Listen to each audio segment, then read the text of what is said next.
Il est celui qui a redonné des couleurs à son parti jusqu'à l'emmener aux portes du pouvoir.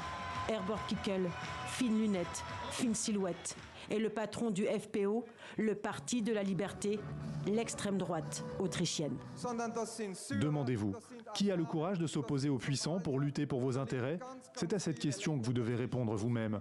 Et la réponse ne peut être que FPO, j'en suis convaincu. Fils d'ouvrier, il va à l'université, option philosophie. Pas de diplôme à l'arrivée, mais un engagement en politique. Étudiant, il entre au FPO. On deviendra vite la plume, puis le cerveau.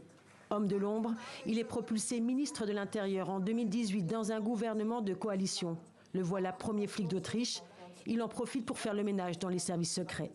1 an plus tard, éclate le scandale de l'Ibizagate. Une vidéo montre les 2 principaux représentants du FPO prêts à vendre le pays à un oligarque russe en échange de contrats de chantier public.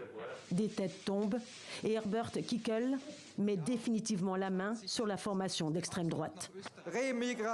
Remigration. Je n'ai absolument aucun problème à prononcer ce mot. Herbert Kickl promet de renvoyer les migrants dans leur pays d'origine. Il exige l'arrêt complet de toute demande d'asile. Loin de dédiaboliser son parti, il joue la carte de la dureté et de la provocation permanente. Seul moyen, selon lui, de mobiliser tous les éléments protestataires, tous les éléments anti-système. Raciste, islamophobe, anti-immigration, pro-russe, son discours séduit. Il a permis à son parti de s'imposer aux élections européennes. C'est votre succès. Je vous remercie. Vous avez écrit l'histoire. Herbert Kickl est un honnête homme qui a les pieds sur terre, un penseur et surtout un précurseur. Herbert Kickl a 55 ans.